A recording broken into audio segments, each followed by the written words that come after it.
పాకిస్తాన్‌లో అయితే ఇప్పుడు గందరగోళం అట్లాగే కొనసాగుతుంది. ఇప్పుడు వాళ్ళ సైన్యాన్ని సరిహద్దులకెళ్ళమన్నారు.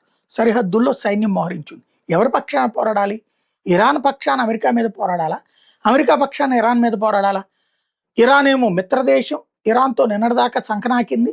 ఇప్పుడు ఆ ఇరాన్‌ని పేలుస్తున్నటువంటి అమెరికా కోసం తన బేస్‌లే ఇచ్చింది. తన గగనతలాన్నే ఇచ్చింది.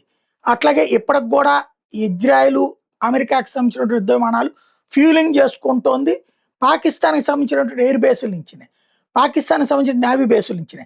అట్లాంటప్పుడు ఇప్పుడు వాళ్ళ మీదకెళ్ళి చేసుద్దా యుద్ధం? ఏమీ అర్థం కానటువంటి పరిస్థితి. రెండో వైపున సైన్యం అక్కడ అయితే మోహరించారు. ఇరాన్‌కి మీకు సహకారం అని చెప్తది. ఇంకో పక్కన సౌదీ అరేబియాకి సహకారం అని చెప్తది. ఇప్పుడు కొట్టుకుంటోంది ఇరాను, సౌదీ అరేబియా.